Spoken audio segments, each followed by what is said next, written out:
Union Cemetery, located in Easton, Connecticut, is considered to be the most haunted cemetery in the United States. Although several ghosts have been seen at this cemetery, the White Lady happens to be the most famous sighting. Many people have managed to capture her on camera, and she has even been caught on film. She is believed to have long dark hair and is seen wearing a nightgown and a bonnet. Her most favorite places where she frequently makes an appearance are usually on the roadway alongside Route 59 and Route 111, where she is often hit by oncoming vehicles. One instance reports her being hit by a fireman in 1993, which left a dent on his vehicle, and he even heard a thud while hitting her. As the woman appeared in front of his car, he also saw a farmer with a straw hat sitting in the car seat beside him. The cemetery is out of bounds at night and is strictly patrolled by the police. This image happens to be her face with a stream of spooky energy alongside.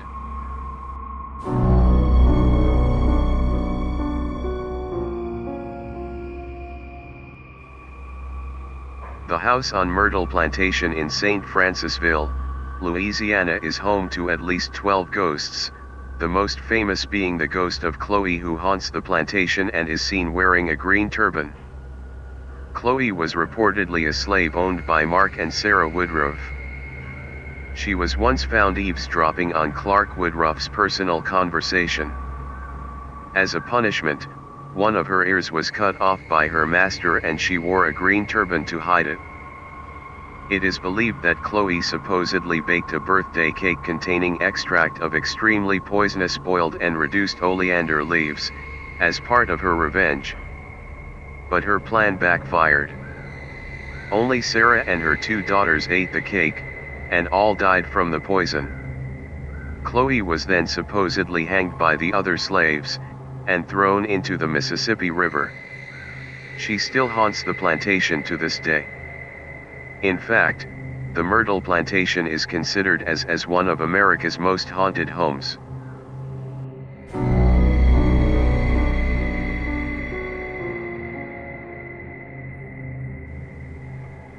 Since the mysterious deaths of the members of the Whaley family, this house has seen all kinds of mysteries. Visitors have reported seeing the ghost of a woman in the garden, while many people also claim to have seen Thomas Whaley's spirit in the parlor. A young girl who matches the description of Marion Reynolds, the great-granddaughter of Thomas Whaley, who died from ingesting ant poison, is reported to grab the arms of visitors as they tour the house, while a spectral dog is occasionally seen by children. The photo above is believed to be the ghost of Thomas Whaley, captured staring through the window of the Whaley house.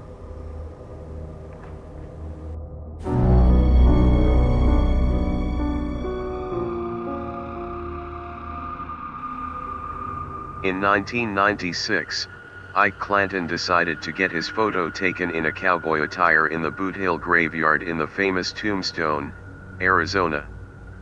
After reviewing his photograph, he found a strange figure at the back of the photo, dressed as a cowboy, that was not there at the time the photo was taken. He even tried to restage the entire photo by making someone stand at the same spot where the mystery man appeared in the background. Ike Clanton found out that it was physically impossible to take such a photograph and not show the rear person's legs. Clanton said he wasn't so sure about Tombstone being haunted, but this photo made him a believer.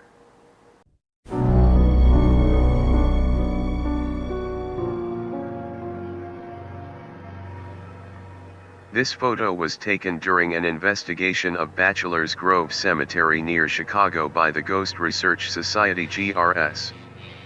On 10 August 1991, several members of the GRS were at the cemetery, a small abandoned graveyard on the edge of the Rubio Woods Forest Preserve, near the suburb of Midlothian, Illinois. Reputed to be one of the most haunted cemeteries in the U.S., Bachelor's Grove has been the site of well over 100 different reports of strange phenomena, including apparitions, unexplained sights and sounds, and even glowing balls of light. When developed, this image emerged, what looks like a lonely-looking young woman dressed in white sitting on a tombstone. Parts of her body are partially transparent and the style of the dress seems to be out of date.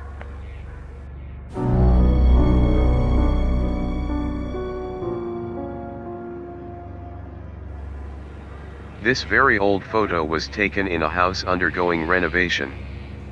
It is known that Confederate soldiers would sleep down in the cellar. The photo was taken during the American Civil War. It shows a ghost, believed to be that of a dead soldier, all lonely and solemn, walking up the stairs of the cellar.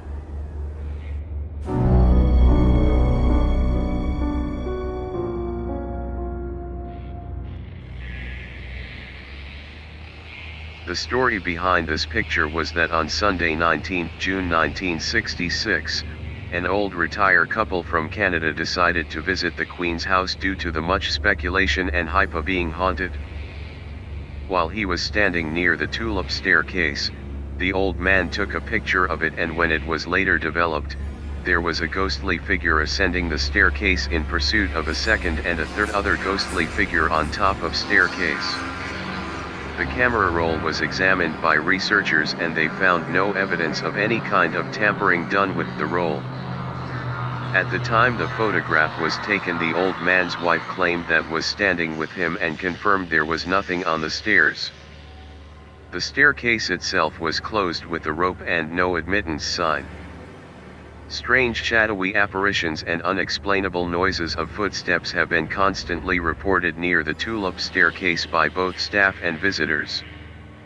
There have also been sightings of a pale woman who is seen wiping blood from the bottom of the staircase. She is believed to be the ghost of a maid who came over the highest banister and died at the foot of the stairs 300 years back. One can also sometimes hear creepy disembodied chanting of children which seem to be coming from within the Queen's house.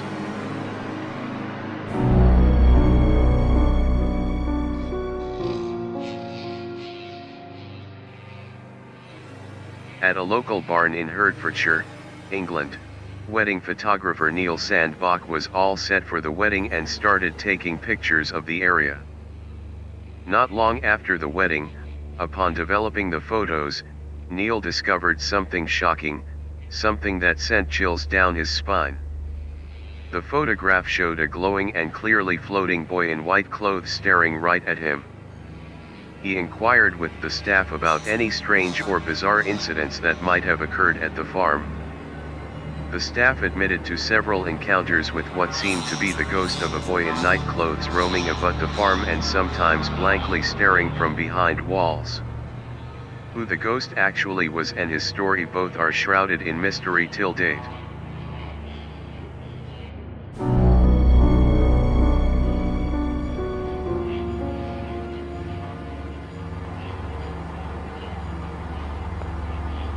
In 1975, Diane and Peter Berthelot along with their 12-year-old son visited the Worstead Church.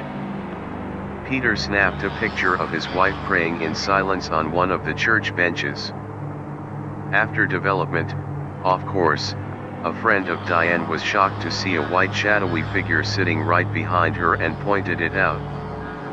The figure in the photo appears to be wearing light-colored, old-fashioned clothes and a bonnet. The following summer, the Berthelots would return back to the Worstead Church with the photo and inquire about it with Reverend Pettit, who happened to be the church vicar. He told them about the legend of the White Lady who is known to be a healer making an appearance near someone who needed healing. Diane suddenly realized that the time the photograph was taken, she was quite ill and taking strong antibiotics. The ghost of the White Lady dates back well over 100 years. According to one story, on Christmas Eve of 1830 a man boasted a challenge to the White Lady.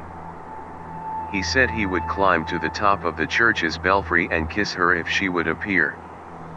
So up he went. When he failed to reappear after a time, however, friends went to search for him. They found him in the belfry, cowering in a corner, terrified. "I've seen her," he told them, I've seen her. And then he died.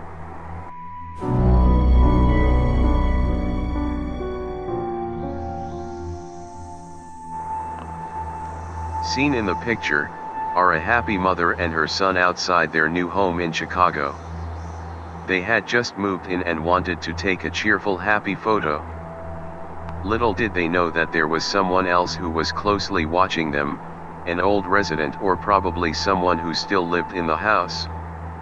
The husband claimed that there was no one at the time the picture was taken, or was there someone hiding behind in the house. Upon development, the face of an old lady and a bulldog can be seen in the door's reflection.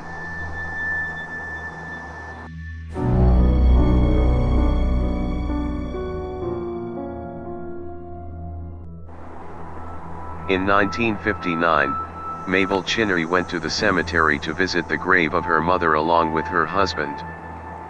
She took some photos of the grave site and then turned and took this picture of her husband sitting alone in the car's passenger seat.